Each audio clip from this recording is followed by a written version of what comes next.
I also think that Instagram and TikTok will be dying very soon. So the only thing differentiating you on the market right now is your brand, bro. Isn't this scary? Anyone can make a software, anyone can make a CRM, but do you actually need to make a CRM? Is it going to impact your business? First movers aren't always the best. First mover advantage isn't that big a deal. Actually, it's maybe a negative. Because you're the one going head on the industry, taking all of the problems, seeing all the pain points, and taking it head on. And then I worked for one of my favorite startups for 8 months, cold calling, making 200 calls a day, you know, and I was getting paid maybe like $2,000 a month. Now I think AI ads are just coming into play. ChatGPT have just released AI ads. That's a massive opportunity. Remember Facebook ads and Google ads when they just came out? The people who tapped into it were on another level. They were making printed money. But you go broke, right? You get back to zero. You have internet, 30 days, and a laptop. How will you make your first 10K? Yo, kids! We guys will be hosting a podcast today with my boys. I will let them introduce themselves. And we will be mostly talking about AI, how is AI changing the world, what AI is actually impacting for real, no bullshit, right? What's actually going on in the market, you know? You hear a lot of speculation going on lately, but you don't really know what's going on, right? So we're here to separate the bullshit from what's real, okay? So what are we doing today, guys? Like, who are you? Can you give a quick introduction? Yeah, well, let's do it. So I'm Alex. I've had a software development company for the last few years. We've worked with some of the biggest names in Europe, worked with some big creators. And then last year in Monaco, Archie and I came together and we had an idea, let's do a software for ourselves. Instead of just building it for everyone else, let's do it for ourselves. And then that's led to a journey coming here to Bali. And then we've now actually going into businesses, into like bigger businesses, operating and then putting in AI systems in place to just completely revolutionize it. And we can talk about that. The same kind of way that you do systems as like a growth operator in info, where you go to a creator who's selling a program and then scale them, take rev share and equity agreements, and pretty much applying those same principles of what the scope of work would be in info into more corporate use cases and scaling them with AI and systems. And yeah. Sick, you look young. How old are you? I'm 19. No, that's sick. Like 2006? Yeah. Yo, that's sick. That's sick. Crazy. So let's get straight to the point, right? You guys know me now. I'm very straightforward. So what is the biggest lie people are being told about making money with AI right now? There's so much. I remember back when ChatGPT came out and everyone was like, there was AI automation agencies, if you remember that. Yeah. People were pushing, we're going to automate some random, automate your spreadsheets or automate this, and we're going to charge 10K or whatever. And okay, that's fine. But what we've found, and from experience of actually doing this, AI has so much potential, so much things it can do, but not all of it is useful to a business, right? And how do we actually make it useful to a business? And how does it directly correlate to revenue growth? And that's exactly where we've positioned ourselves. Because then once we say, okay, we're going to implement these systems into your business, and you see this big of an increase in revenue growth, you can directly see what the impact is of AI, and then you can, of course, what the ROI compensate us. You can compensate us based on the ROI. Yeah, I think just so many people are just like, oh, automation, I'm going to automate this. Like, you got to think first principles. Why are you automating this? Is automating XYZ actually taking up a lot of your time? Because if it isn't, then why the fuck are you automating it? You know? And then it's a question of like, okay, what can you start to put AI on versus not? You know, and then it comes down to the most beneficial and highest ROI things like sales teams, culture, people who actually are face-to-face with your company. It's going to magnify the importance of those areas of your business, which you can't do on a screen, for example. Exactly. So thank you for clarifying this, right? So there's so much noise on the market right now. It's so hard, bro. Like everyone tells you, yeah, I automated this, I did that, I'm doing this with AI, I'm doing this with AI. But is it even useful, right? People come to me and they're like, yeah, I fully automated my agency, it's running on Clobot. Yeah, but you're making less money. So is it, is it worth it at the end, right? You might automate your agency, but it's not even worth it. Like, you might run it yourself. Yeah. Right? And that's the thing. There's so many people that have spent weeks and months setting up their OpenClaw or ClaudeBot and stuff, and they've made no money in that meantime. You've achieved nothing, and you've spent weeks doing Exactly. Thinking your productivity or thinking you're productive is. That's crazy. So my next question is then, what's the most important thing to automate in your business? Okay, so first of all, we see what is making revenue of a company. Like, what's their sales process like? Who are they outreaching to? They're doing Facebook ads, whatever. And if it's already working and they're doing a large amount of data, so a large amount of Facebook ads or posts or whatever, that's exactly where AI slots in. You plug AI into those data systems, capture those data, understand about your company, and then these AI systems can then operate and tell you what to produce. And therefore the content you're creating will be directly tied to revenue growth because it's already creating revenue before, and then AI is just going to supercharge what's already creating revenue to then get you even more revenue in the future. Interesting. So you guys work mainly with info businesses then, right? No, not actually. My background personally was a lot more info, but there's two different degrees. As an operator, I think number one, the first thing for everyone watching, the most important thing at any role in companies is going to be COO, in my opinion, like Chief Operating Officer, and a COO who's upskilled as fuck with AI and knows what he's doing, because it magnifies the importance of the macro, like the bigger picture things in companies, because AI allows you to do the micro. Those small tasks that don't really need to be done by a human can now be done by AI, right? And that's where you as an operator in your company, as a CEO of your business, have to be the best at. You know, how good are you at operating this stuff? And yeah, we see that info industry in of itself is the most systemized and structured industry I've ever seen. Fastest moving there is, all of that. And we started applying these systems, not even just AI, just general growth operating, whatever you want to call it, systems from info, those principles of marketing, sales systems, structures, setters, closers, testing different creatives, hooks, everything, just applying those principles into a more corporate-based company already has an exponential return.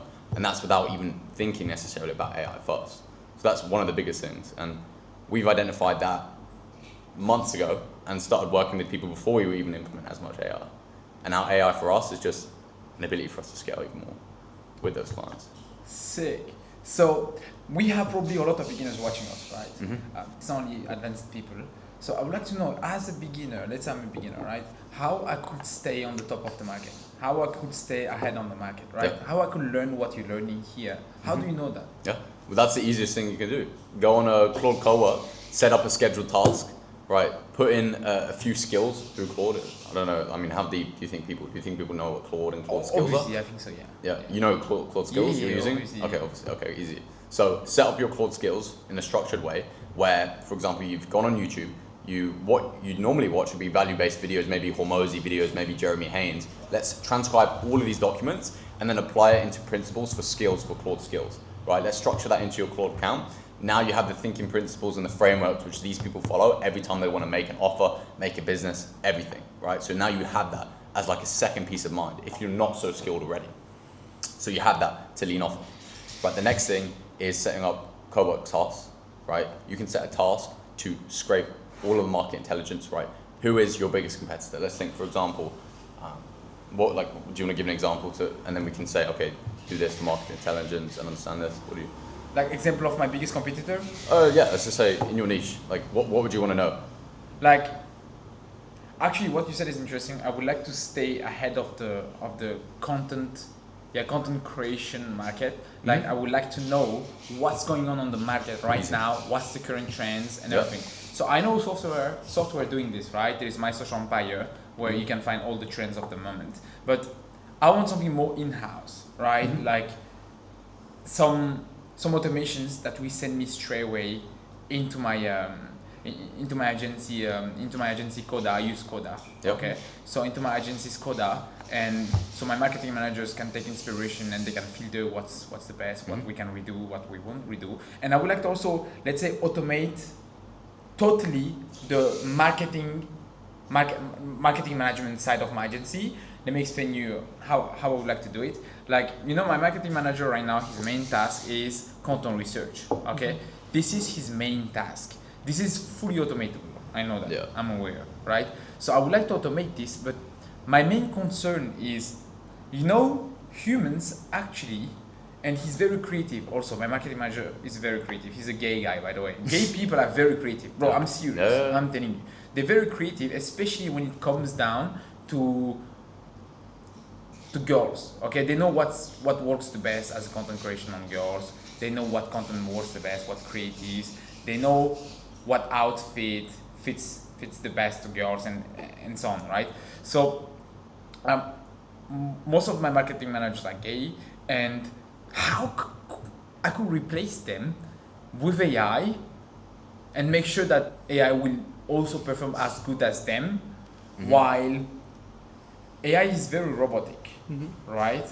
It's not conscious. And these guys are conscious. Sometimes they will like bring some things that AI might not see, right? So how do you see, like how I could do this? Yeah. How would your marketing manager normally approach content creation? What's his SOPs? So it's very simple. He goes on My Social Empire, and he goes also on his phone, just on Reels tab. He will scroll down, keep scrolling, and every time he sees interesting content, he will break it down. Okay, why it went viral? So this, and that, and how I could replicate it on one of our creators in the agency and make sure that it's going to go viral, but in our way, right? It's not just replicating. It's just like inspire. He takes inspiration, right? He gets inspiration from somewhere else, and we redo kind of the same reels with the same structure, but with different outfits, different hook, and so on.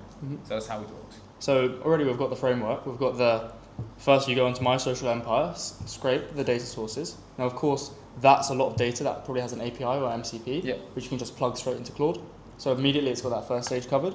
Then the next stage is you can either have it Claude or you can have Appify. So Appify is a very powerful scraper. It can scrape more or less any platform, Instagram, YouTube. And then you can set it up to monitor certain accounts that you think could be of value, like your competitors or whatever. And then you can also tell it to scrape outliers in a certain niche. So find which ones are performing 20 times better than the average post.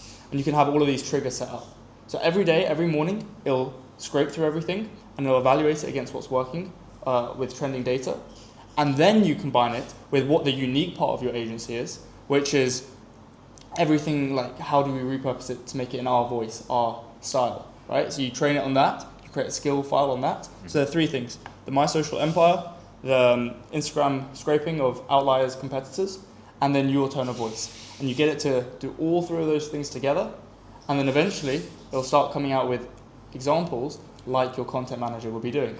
And then in the beginning stage, you can get your content manager to tweak it, say, that's not how I would approach it. And then you have that feedback loop. And then you have that end-to-end process. And then once it's now getting content as good as your content manager would create, then you can set it on repeat. And you can get it creating 20, 30, 50, 100 ideas a day. And then all you have to do now, and this is the beauty of this age, is just execute. Execute faster than everyone else, create content faster than everyone else, start posting, and then that's what differentiates someone like, how is Alex Hormozy posting 100 pieces of content a day? And that's how the average person can do that for themselves. Very interesting. Very interesting. And you can do all this with Claude Code. You can break it down, so we could do this entire process with Claude Code. But in the beginning, it may be a bit intimidating. How do we actually approach this? So then the best person to chat to, who's the best thing to ask a question to if you don't know? Claude itself. And you can say, this is my goal. This is what my content manager is doing on a daily basis. How do I deconstruct this and automate it? And then you can tell it all the step-by-step things he does, and then it can start coming up with ideas and coming up with the roadmap on how to replicate it. And that's the thing with this technology. It's the first technology in the world which you can, if you don't know how to use it, if you don't know its capabilities, you can just ask it itself and say, how do I approach this? And then you can even do, how do I approach it from the perspective of Jeremy Haynes, Alex Hormozy, or whoever else. So get your ideas evaluated by these people.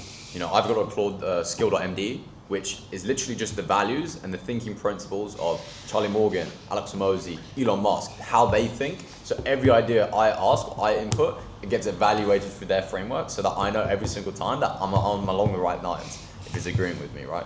And that's where it fucking breaks ChatGPT and OpenAI. Because you ask OpenAI a question, maybe you transcribe a sales call.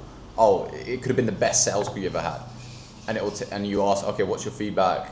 Yada, yada, yada. And it will be a yes man, It'll say, oh, it was a terrible sales call, you should have done this, even though it was a good sales call. Like it doesn't fucking know anything, right? It's because it's not trained on the frameworks which you provide it with if you do a Claude skill, for example, and transcribe a YouTube video and just have the frameworks in alignment so that it has the barriers in place in the sense of the direction you want to go. And then all you need to do is give it the context documents on you, your business, your outcome, what's going on right now. You have the macro, and then it can start working on the micro. And that's how you start delegating, automating, and actually correlate to revenue growth. Wow. Sick. So then that was not in the plan, right? That was not in the questions I would like to ask, but I have a question coming into my mind now. Is how do you actually separate noise from what you actually have to do? Okay, like raw.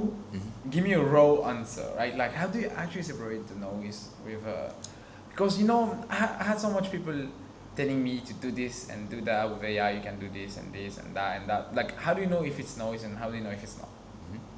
Was our squad evaluated the thinking principles of Elon Musk, how they would approach it? Are you automating it for the sake of it? Do I actually need to do this? Right, because you got to think the first Is it actually very accurate?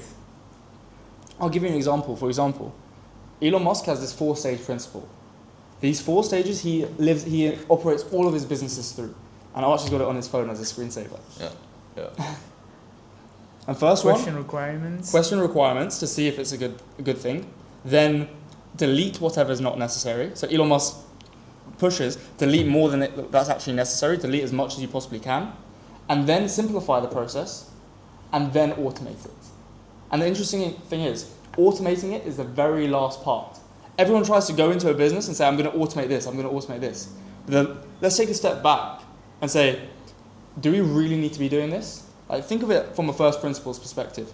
Do we actually need to do this fancy thing? Do we actually need to do it? Is it directly correlated to our goals, our KPIs, revenue growth? And if so, yes. Then the next stage is delete what's unnecessary that we don't need in that process. And then simplify whatever we do have left in that process. How do we make it even more efficient, simple? And then automate it. Because then you know everything in those 3 stages before works. And the interesting thing is, he has simplify after delete. Most people just simplify the stuff and then delete the unnecessary stuff. But the reason is because if you delete it, there's no point of actually simplifying it. If it's not there, there's no need to simplify. So he's always said this is his principles he lives all of his businesses by, because he's encountered the errors so many times. So we think of it from that perspective and be like, what is really necessary? What don't we need? How do we make it as easy to understand as possible? And then how do we automate those 3 stages in the beginning? And then that cuts through all of the AI noise, because it's not AI for the sake of AI, it's AI which will be directly correlated to revenue growth or improving the business. Wow, that's genuinely a very good answer. Thank you. That's very interesting. Wow, sick, great. All right, then let's get straight to the most interesting part for people. So let's say I'm a beginner, or you guys are not a beginner, but you go broke, right? You get back to 0. You have internet, 30 days, and a laptop. How will you make your first 10K? What do I have? This current skills I have? Yeah, you have all the skills. All the skills I have. Yeah. Do you have network? You don't have network. Okay. Yeah, you just get back to 0. You have a laptop, internet, and your skills. That's it. And 30 days, by the way. I do what? Events. Yeah. Yeah. Okay, so what we found, we were like dropped in the middle of a blue ocean in Bali. We just came here not knowing anyone, nothing. Within going to the gyms and everything, we've met all these really successful entrepreneurs. So first of all, put yourself in a good environment, meet all these entrepreneurs. It depends where you are. It really depends on your location, everything. But if you're in a good location like Bali, London, Paris, centralized places where there's lots of people, lots of entrepreneurs, first thing I would do is try get face-to-face with business owners or entrepreneurs, people like that in general. Nothing beats speaking to people and seeing a feedback in real time, asking them questions, because you can't get that via email or WhatsApp or whatever. Then you understand their pain points and see how you can be valuable to them. Not try to sell them anything. How do I actually be valuable? So how do I help your business out? It could be free, for example. And then start understanding, get ingrained into their business, provide them value, create some solutions along those lines. Make them money. Make them more money, you know? And to be honest, that's the simplest way. You make them more money. Make someone else more money, you're going to make you more money, you know? It's the same with any business, right? What is a product? It's just giving value. So just give fucking value to someone, right? In return, you get it for free. And it's so easy to sign like a client for obviously a no money down, you know? That was just a rev share, you know? I remember that when we were back in London, we every single, maybe like 2-3 times a week, we would go to these events in like the Excel Center, these big corporate events where big businesses would be, and we would just speak to every single person we could possibly speak to. We'd get all of their numbers. Like we would just get number, every single person we spoke to would get the number. We'd follow up, we'd book meetings, and then there's no quicker way to get from like now, 6 hours later, you have 100 pieces of contact and you can speak to all of these business owners. That's probably the fastest way. Not waiting to set up your cold email campaigns and launch cold emails, which will happen in 2 weeks' time. Just get in front of people, speak to people, see what they're doing. That's why Bali is such a beautiful place, because there's so many entrepreneurs in the gyms, wherever. If you're in London, you can go to the Excel Center. If you're in Paris, you can go to wherever the big events are. That would be the first thing. And then see how you can be valuable. And then based on the skill sets you have, how do they tie to improving their pain points or whatever's causing them a problem at the moment. Wow, sick. So the thing is, like, most of the guys, you know, the biggest pain point I think for these guys is it's not about they don't know, it's they don't know where to look, right? I think this is the biggest pain point when people are broke, is they don't really know where to look. So how would you advise them? Because you know you have the skills right now, right? But you learn that skills, but how did you learn them? Like, Yeah. where can they look right now? You know, what I want to do is I want to give a clear path to these guys watching us right now on how they can make sure that they will make money off AI. Yeah. You know, I don't think you can tie yourself. I don't think tying yourself down instantly to like I need 10K in 30 days is necessarily the best mentality, because like no matter what, you'll get to 10K a month in 6 months if you really put the good principles down, right? But I think the first thing is the ability to just give value to someone else. Like when I first started in sales, I worked for my friends. I know. But how they can get the knowledge you got there? Like how they can actually get the knowledge? Like I went to my friend's dad's. I had loads of rich friends. And I was like, okay, fuck. My friends have Rolexes. Like, fuck you. I want a Rolex. I asked my parents for Rolex. No Rolex. You know? Fuck you, I want a fucking Rolex. You know? Like, okay, what can I do to get a Rolex? Okay, let me ask my friends' dads. You know, they're successful. What do they do? You know? And then I start to reverse engineer. Everyone started in sales. Okay, so I was like, okay, I'm going to start in sales then. You know? And I asked, okay, I work for them for free for a week. Can I have a job? Can I have a job? Can I have a job? You know? Eventually I get one.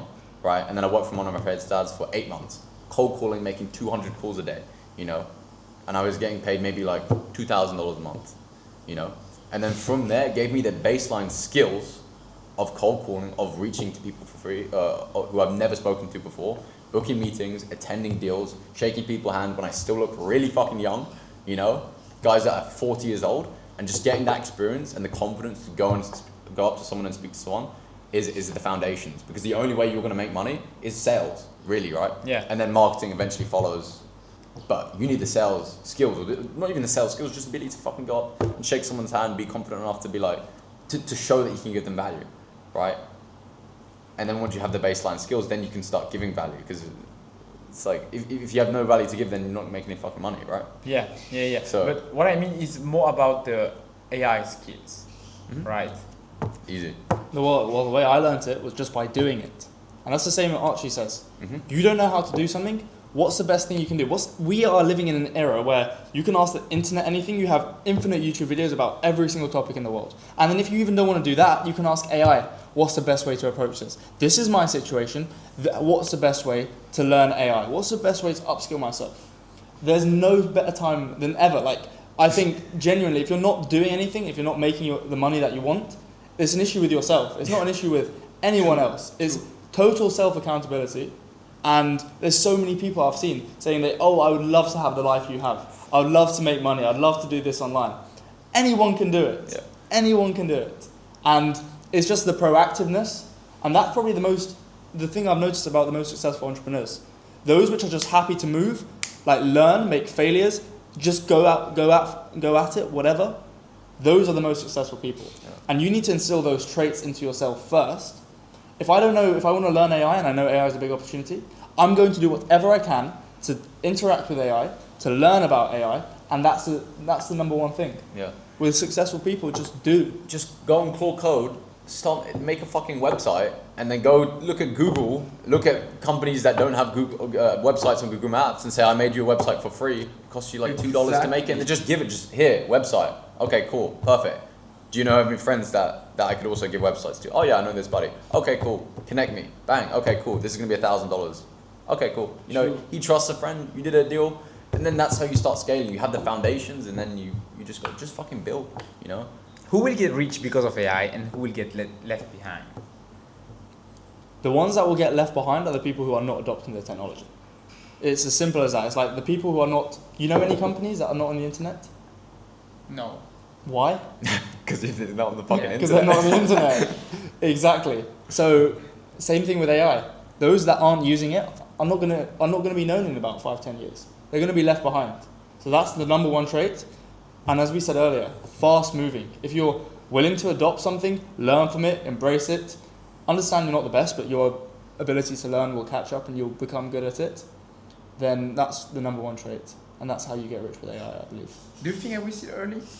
Oh, we're still, yeah. In the You grand think so? scheme of things, look at the internet. The same with the Industrial Revolution is. It happened in the late 90s Yeah. or early 2000s. Early 2000, yeah. Yeah. And since then, like, we're still building softwares, we're still building SaaS, we're still building internet tools. This is what, 20 years later. Now it's going to be the same with AI, but I think AI is going to have a much bigger ceiling. It's going to go on for a lot longer. But then also that goes to the point. I think it's going to be also faster. The revolution will be way faster than the internet. It's like it's not like the ship has sailed. It's like the rocket is taking off, Yeah. and you just need to hold on to that rocket as hard as you can. And I think it goes back to your question earlier on, where you were like, okay, how do I know like what's going on? Yeah. Is that Yeah. it's so easy. It's like, I mean, all you need to do is set one co-work task on Claude co-work, right? Give Claude chat a prompt.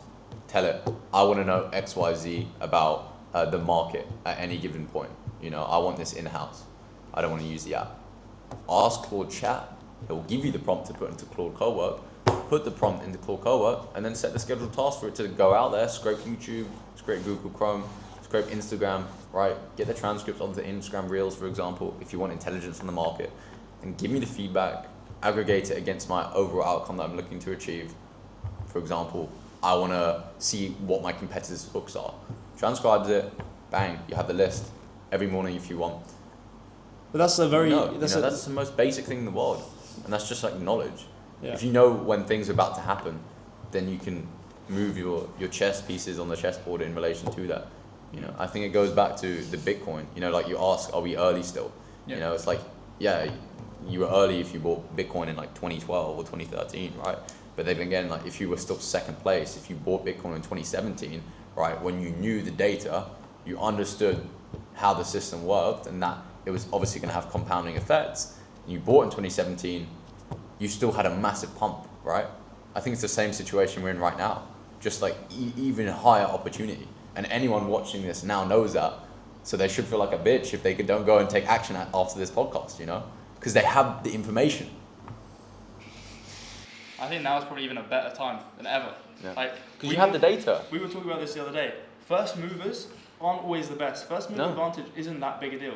Actually, it's maybe a negative. Yeah. Because you're the one going head on the industry, taking all of the problems, seeing all the pain points, and taking it head on. It's like having a startup. It's a different game to doing a business model which is proven. You know, you're trying to solve a problem which has never been solved before. And Right. you look at it like now, for example, what's happening with OpenAI and Claude. OpenAI was the first mover. Everyone used ChatGPT in the beginning. And then they decided, okay, we're going to spread thin, we're going to do videos, we're going to do pictures, we're going to do all of this. And then Claude, the second mover, saw OpenAI and saw the mistakes it was making. And then decided just to focus on code, focus on one thing.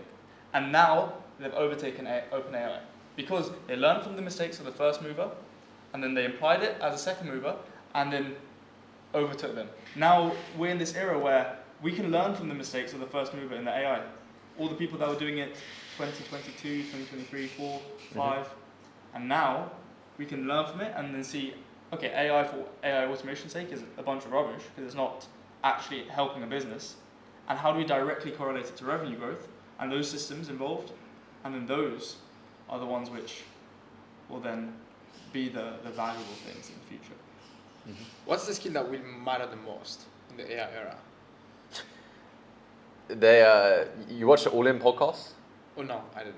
You should start watching it. They talk about retard maxing. You don't have to be smart. do retard, man. Just fucking execute, you know? Because now more than ever, like we know exactly at any given point the exact inputs that we need in order to get to the outcome we want. So all we have to do is just execute, you know? And you'll realize you actually have a lot more time in your day than what you did before, because you don't need things like planning, like scripting, taking 2 hours to write a VSL anymore. You know, like this stuff is done. These micro tasks are done.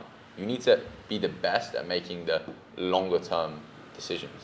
And the fastest then. Exactly, and making them quick. Fastest. You know, because your decisions now are backed by so much data. It's so easy. Like 20 years ago, you had to go to a flipping library to understand a problem. Now you have that problem solved instantly for you, you know, and A/B tested against the outcome that you're looking to achieve in your company. So at any given point, you know what the problem is, and it's your job just to solve it. So all you have to do is just execute and just do. What AI opportunity is massively underrated right now? AI directly tied to revenue growth. That's what we're finding. Not many people are talking about it. It's directly helping a business, therefore you can directly make money, and it's such a massive opportunity. Like, okay, one thing we'll say, for example, you're familiar with the info industry. Everyone's optimized, they've got their funnels in place, they've got A/B testing, they've got all of this kind of stuff. You take a step back and you look at an old school industry, like for example, construction, real estate, whatever. Those guys had never heard of a testimonial before. Like, we were mentioning a testimonial to a client of ours, and they're like, wow, this is a great idea.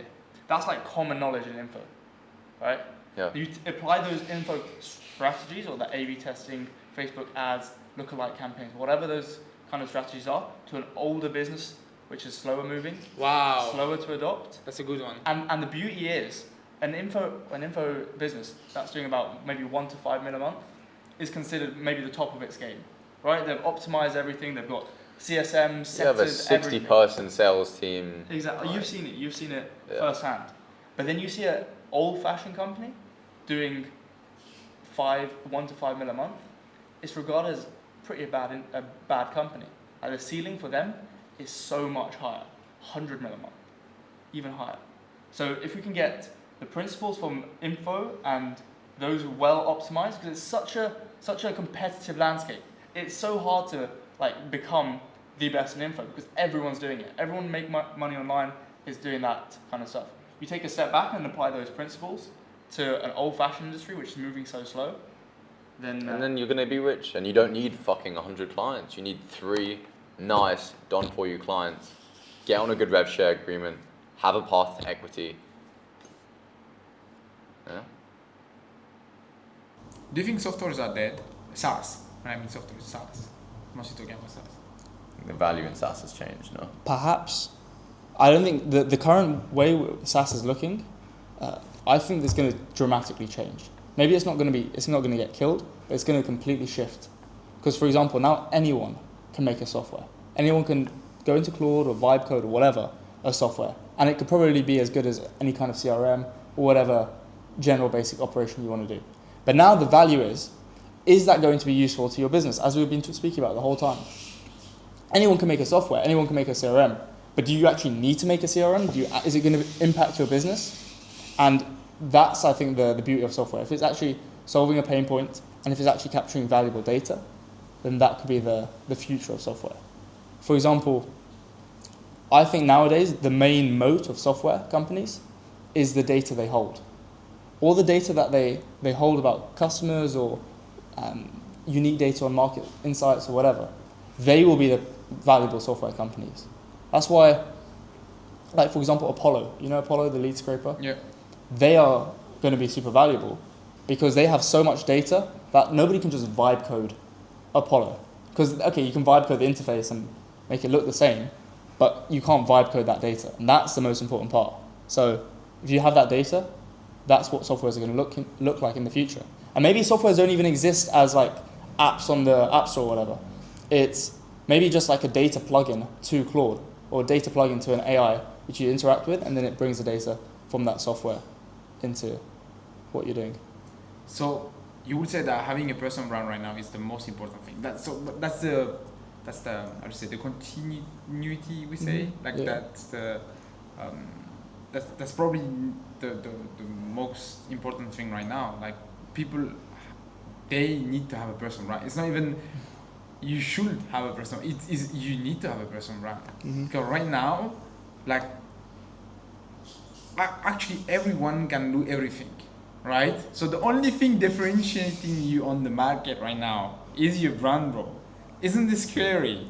Because everyone can achieve everything. Like you can make whatever happen on the internet now, thanks to all the AI tools. So the only thing that matters today, I would say, is the personal brand. Yeah. And why is a personal brand so important? It's because it's authentic to you. It's yourself. And AI can't replicate that. The beauty of AI is it can help do stuff faster. It can help accentuate you, but it can't be you. So that's exactly why a personal brand is so valuable. I also think that Instagram and TikTok will be dying very soon. How come? Because let me explain you why. Yeah. Right? So Oh shit! What the fuck? Bro! Yo! I will explain you why. I will explain you why. Bro, because with AI now, the barrier to entry for the mass distribution is just too easy, right? Everyone can create content. Like nowadays, everyone is perfect. Keep going. Bro, everyone, absolutely everyone can create content nowadays. Like the barrier to entry is very low. I was speaking with one of my friend who's making $500,000 a month in info, and he said that people are self-aware, like they're self-aware now. They don't, so the buying power didn't change much, but people don't want to buy as much as they would buy before, or as easily as they would buy before, right? Oh, we don't see me? Oh wait, let me get. Come on, let's get the chair back. Yeah, I mean, let me take a new chair. What a crazy. Because what a crazy. since everyone can create content now very easily, the thing is like, you don't know who to trust. You can fake it just so easily now. Like, absolutely everyone can just fake everything. Yeah, what happened? More on the left? Okay. Like this? Good. Bro, what the fuck? Bro, don't- Is it be good? careful, be careful. Yeah, you go a bit more on the necessities against you. Okay, great. Since the barrier to entry right now to create content is so low, like, people are getting more cautious, right? Because you don't know who to trust now. Like, even in my niche, right? Yeah. In the marketing and especially in the OF niche. Right now, bro, the conversion is dying on Instagram since there is so much content on the market. There's too much offer, right? But the demand is not following the same pace, we say, right? So the demand is not growing as fast as the offer. Right now, the offer is just crazy. People are creating AI models like this, Everyone is having AI models. One guy can have like 30 AI models, right? While a fan is just a fan. Like a fan, he's a unique fan, right? So the offer is booming. This is why on the US market we had a stagnation, almost a stagnation. I think the US market only grew about 2% in 2025. The OnlyFans market in the US, only about 2%, while all the other markets are booming, right? Because everyone is targeting the US market, everyone is putting the AI models on the US market, and everyone is focusing on the US market. The short form market is getting flooded right now. So this is why I think that in 1 year from now, people won't watch short form anymore, or the competition will be so high, the barrier will be so fucking high, that only the people creating the best content ever with AI will be able to take over. But I think YouTube right now is a very big opportunity. YouTube is crazy because there is still that barrier on YouTube, right? You can't create very authentic videos with AI, and it's hard to fake it for an hour. So I think YouTube is going to become even more interesting, but I think short form will be probably. We think that from what we've spoken about with other big media people with big followings, is that they think that there's just going to be an AI section on Instagram, on TikTok, AI videos, and they're going to be really, really tight on filtering the AI videos versus the real videos. Like like tracking whether or not it was actually filmed on the phone, for example. Things like this, and we think there'll be two separate tabs. There'll be one for AI and one for normal, and verified essentially that it was actually made on that phone, for example, is what we speaking to big content guys are doing. But then in the meantime, that's a big shift that Instagram's going to switch, or if they do switch, that's a big change. In the meantime, will be a crazy, like the Wild West. For maybe 1 or 2 years, people will be AI. I feel like less time. Maybe, it depends though. It's like 6 months. Yeah, but that will be a Wild West where you can either make a lot of money, embrace that opportunity, or like even right now, I think AI ads are just coming into play. ChatGPT have just released AI ads. That's a massive opportunity. Remember Facebook ads and Google ads when they just came out? The people who tapped into it were on another level. They were making printing money.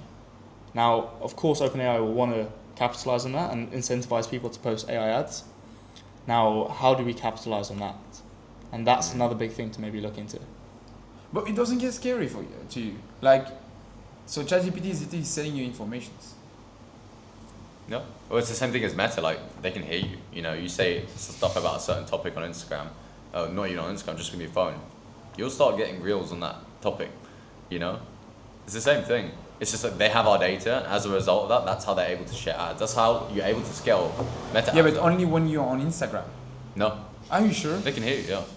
The phones will hear you, and they market you in relation to what you say. Not sure about that. Because like when the microphone is actually activated, you have that orange thing, right? Yeah. Yeah, but you can say, "Hey Siri," right?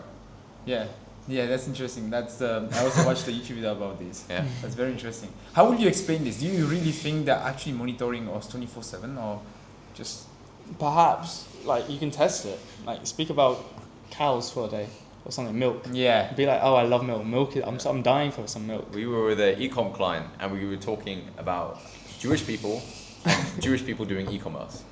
And immediately, I re-download Instagram after our meeting. An hour later, I get reels on this topic. And I send it to her, and I'm like, the algorithm is insane. Instantly, I start getting fed on ads. And this is the next stage. And what we've been starting to look at for funnels-wise and utilizing funnels. So, for example, one thing that we've been doing with potential clients of ours is we talk about skill.md files, right? And having Claude skills and putting them into your Claude. And then from that, you can get better information. And like every question you ask is based upon the framework of that skill.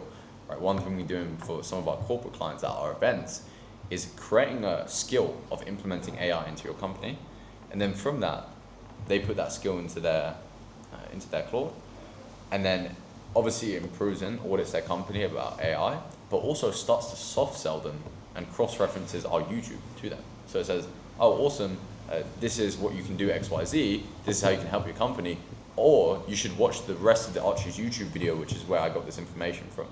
Links to YouTube video, bang. Or you should look at implementation from Archie. You know, he can help you do XYZ, just like a soft sell, as like a little funnel. I think the people who are looking into how they can advertise through AI, like what Alex is saying with OpenAI, I think you can catch a good wave. Because AI ads are going to be like, nowadays they have the best data. They have the best data, but then also so your targeting can be so precise. And people trust AI more than they trust AI more than going to on the internet or going to YouTube, because it's given them so much value so far. Because it has the best data. So okay, maybe in the future, maybe 5 years or maybe a year, 2 years, when AI ads are really a big thing, maybe they'll start losing trust. Mm-hmm. But right now we're in that peak opportunity where everyone trusts AI, and then mixed with what we were speaking about earlier, AI ads, it's going to be a golden opportunity. Yeah. What are the business model that will go definitely to zero? Business model? Yeah, the business models, like industries. I think it's just things that just become more mainstream. Like I spoke about the websites. Like business owners will catch on to that very, very soon. They already know. You say that though. Really? Yeah, at the same time, a lot of businesses, like really any company is ignorance, right? You're selling a product where someone is more ignorant on the product, they don't know, they don't have the information. That's what any business is though, right? Yeah. I don't know. I think it's an interesting question to answer. Do you have an opinion on that? Yeah. Should I get that? Yeah, wait, the guy's there. Bro, 2 seconds, bro, just wait. It's retarded, bro, we speak. So, I think freelance